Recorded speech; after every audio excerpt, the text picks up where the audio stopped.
양대 산맥이죠 사실. 테니스 엘보의 치료라 하면은 주사, 충격파 이렇게 있습니다. 네. 충격파 치료를 사실은 저는 처음 오셨다고 하면은 저는 그냥 주사보다도 충격파 치료 먼저 권해드리는 편이에요. 아플 때는요? 너무 아프다. 이렇게 만약에 살짝 건드리기만 해도 하면서 통증이 정말 극심하신 분들한테는 거기다 대고 충격을 더 준다? 그건 약간 못할 짓이라고 진짜 아파요. 네네. 그래서 제가 좀 있거든요. 이거. 네. 네. 그래서 그런 분들한테 바로 충격파 치자고 하진 않고요. 이제 어느 정도 시간이 좀 되신 분들, 이제 예를 들면 뭐 한 3개월 넘었다. 만성화된 통증이 있는 분들. 3개월 넘었다, 뭐 6개월 넘었다. 그리고 뭐 일상생활 할 땐 큰 문제는 없는데 일을 하기가 힘들다. 뭐 이런 분들한테는 저희가 이제 충격파를 권해드리죠. 네. 충격파 치료는 뭐 어떻게 하시나요? 충격파 치료는 사실 뭐 방사형 치료가 있고 집중형 치료, 충격파 치료가 있는데 둘의 어떤 작동 방식도 다르고 목표도 다르기 때문에 그거는 이제 병원의 어떤 저희는 뭐 둘 다 가지고 있지만 어떤 병원이냐 어떤 기계를 가지고 있느냐에 따라서 이제 치료 위치가 좀 달라질 수는 있습니다. 그렇죠. 네. 뭐 이런 질문들은 저는 많이 받아봤는데 이 충격파 치료는 뭐 일주일에 뭐 몇 번 해야 돼요? 몇 번 하면 좋아져요?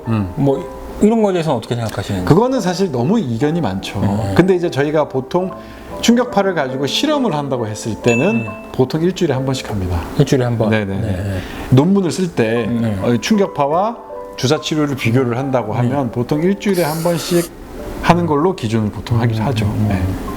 저는 보통은 한 일주일에 2번 정도를 네, 저는 선호하는 뭐, 편이거든요. 네. 일주일에 2번 정도를 네. 하고 제가 맞아보면 일주일에 한 번은 사실 부족하더라고요. 네, 그러니까 일주일에 한 번 맞고 계속 아픈데 이거 좀 버티기 힘드니 일주일에 한 2번 정도 선호하고요. 네. 그리고 약을 이제 소염제 약을 좀 같이 좀 그쵸. 쓰는 경우도 좀 네네네. 있고 그리고 충격파도 방사형을 선호하시는 분도 있고 이제 집중형을 선호하시는 분도 있고 그런 이제 차이가 좀 있죠. 이제 방사형 치료를 할 때는 이제 여기 아픈 데만 집중적으로 때리는 게 아니라 이제 이 신전근 아까 말씀하신 지난번에 말씀하신 이 손목부터 해서 이 팔꿈치까지 전체적으로 이 손목을 들어올린 인대 전체를 이제 풀어주는 느낌으로 이제 치료를 하게 되고요. 그 집중형 같은 경우에는 염증이 생긴 그 부위를 위주로 치료를 하게 되니까 그거는 아마 이제 그 치료사나 그 치료하시는 의사 선생님이 아마 잘 알아서 치료를 해주실 거라고 생각합니다. 네. 그리고 양대산맥 외에 정말 재발도 계속하고 모든 치료해봤을 때 소용이 없을 때는 마지막으로 남아있는 방법이 하나 있죠.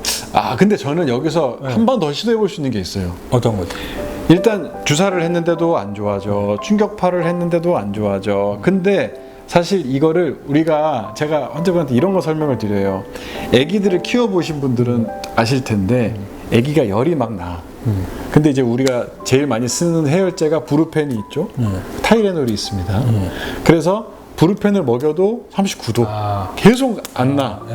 근데 타이레놀을 먹였더니 떨어져. 네. 그래서 이제 일단 요거는 뭐 소아과 교과서인지는 모르겠지만 하여튼 소아과 선생님한테 제가 들은 얘기인데 이제 번갈아 가면서 사용을 하면 효과가 더 좋은 경우도 있다. 번갈아 가면서? 네네네. 예. 브루펜 한번, 타이레놀 한번 이렇게 먹여라. 브루펜만으로 효과가 없을 경우에 아예 기전 자체가 다르기 때문에. 그렇죠. 예. 그래서 이제 저는 그거를 요 테니스 엘보 치료에도 적용을 한번 해봤어요. 주사를 한번 맞는 거 그리고 충격파 치료를 그 다음에 한번 하는 게 주사 치료 2번 하는 거, 충격파 치료 2번 하는 것보다 효과가 더 좋다. 네, 이거는 이제 제 개인적인 경험이기도 하고, 그리고 이건 제가 뭐 일부러 하는 건데 실험할 수는 없으니까 논문에서 그런 얘기가 있어서 제가 그거를 이게 일리가 있다 싶어서 적용을 해봤더니 실제로 효과가 있다. 그러니까 주사 치료를 다른 병원에서 정말 10수회 맞으신 분들이 주사 한 번, 충격파 한 번 했더니 훨씬 좋다고 얘기하시는 분들이 꽤 있었어요. 기전이 좀 다르죠. 네네. 그러니까 이제 똑같은 치료 원칙을 가진 치료를 계속적으로 했는데도 별로 효과가 없는 경우에는 아예 기전이 다른 방식의 치료를 한번 적용해 보는 것도 수술 전에 해볼 수 있는 치료 방법이 아닐까 생각합니다.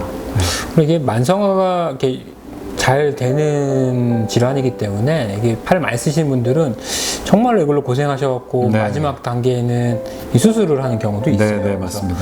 수술을 하는 게 꼭 잘못된 건 아니지만 이 수술 전에 어떤 이런 비수술적인 치료들을 꼭 다 해보시고 그래도 안 된다 그러면 이 힘줄에 있는 염증 부위를 사실 제거하는 게 이 수술이거든요. 그래서 그때는 이런 마지막 방법도 고려해 볼 수 있겠다.